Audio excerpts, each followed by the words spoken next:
Mother-in-law deliberately infected my 1-year-old daughter with chickenpox. I'm livid. She doesn't think it's a big deal. I can hardly type this out because thinking about it makes me so angry. Earlier this year, my husband, 31M, and I decided to spend Christmas with his family for the first time since my daughter was born last September.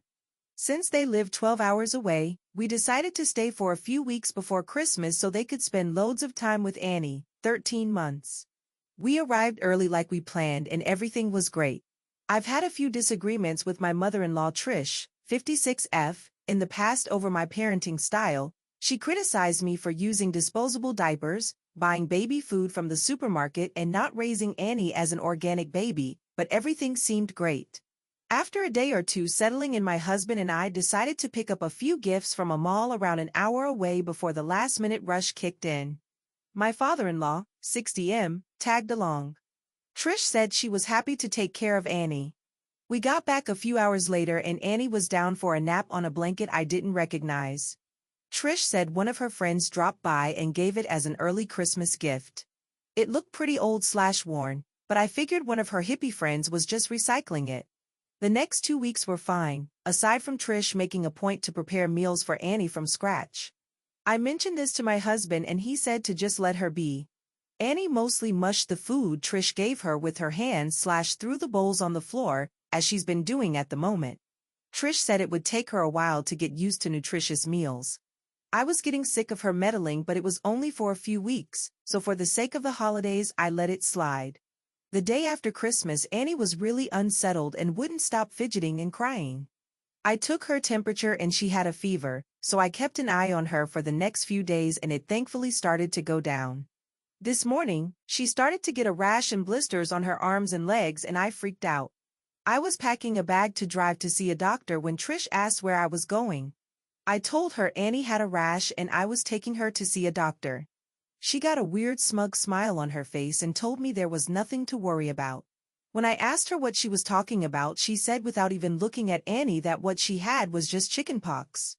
I asked her how she could possibly know that and she casually admitted one of her friend's grandkids had chickenpox a few weeks ago, so she asked them to wipe a blanket over the child's arms, legs and face and bring it to her house.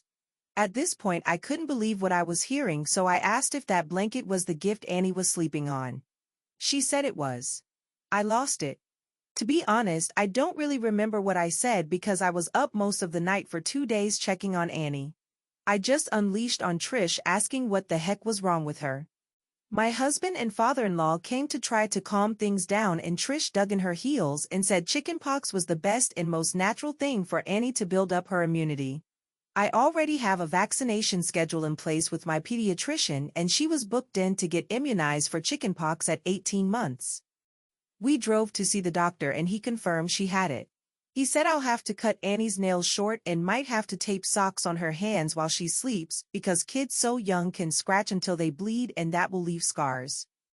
On the drive back, my husband started making excuses for Trish, that she was only doing what she thought was best.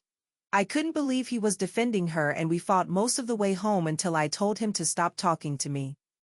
Annie's been scratching like crazy and I just had to tape socks over her hands. Trish tried to talk to me when we got back and I told her to get out of my sight. We were meant to stay until Wednesday, but I just finished packing up our stuff so we can leave first thing in the morning. I'm so angry I can't even think. Whenever I hear Trish moving around in the kitchen, my heart starts beating faster and I feel like going out there and grabbing her by the hair. I don't ever want to see her again or let my daughter see her again. What can I say to make her and my husband realize the enormity of what she's done?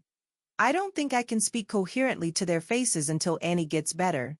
Update: I didn't think it would be possible, but things got worse. I got up first thing the next morning and started packing our stuff into the car. Once I opened it up, I kept the keys in my pocket since I was going in and out. Usually we use Jack's set and leave mine in my bag. While I was packing, he sat in the kitchen with Trish and my father-in-law, 60M, and chatted and had coffee like nothing was wrong. Annie was mercifully still asleep, so I just gently belted her in and closed her door when Jack came out and asked if I had everything. I said we were good to go as soon as he was.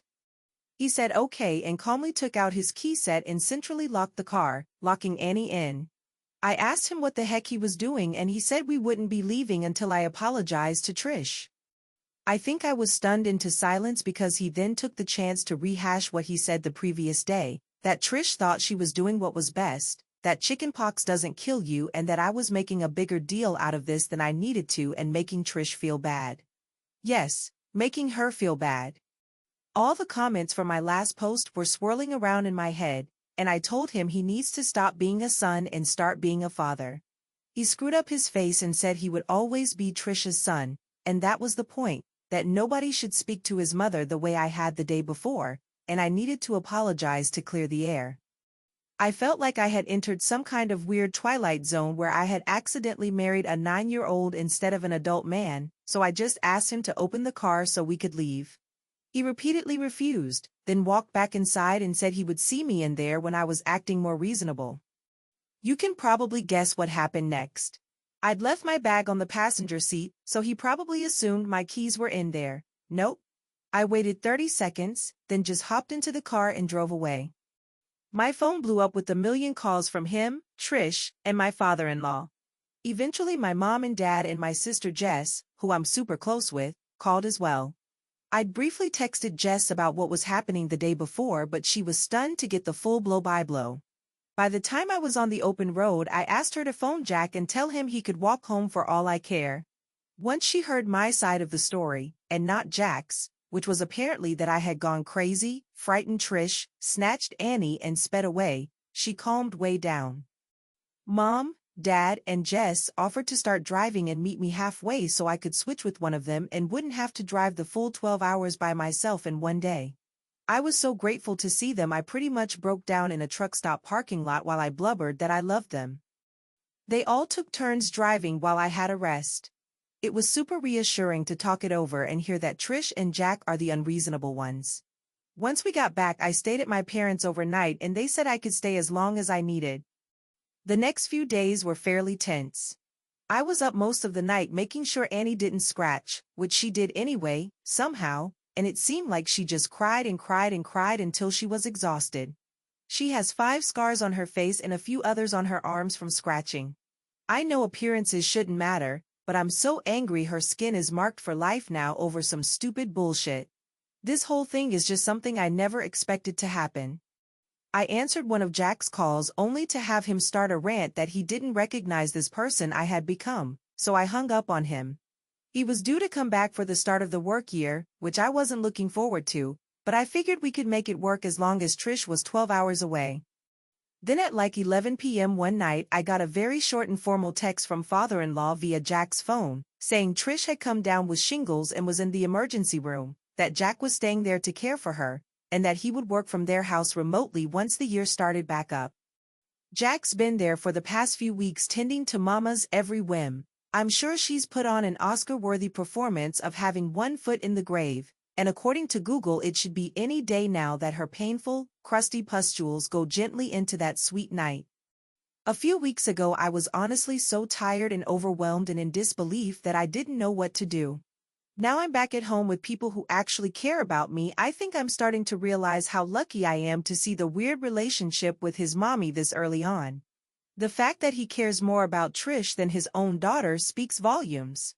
When he eventually comes back, I think we'll have to have a serious talk about our future together.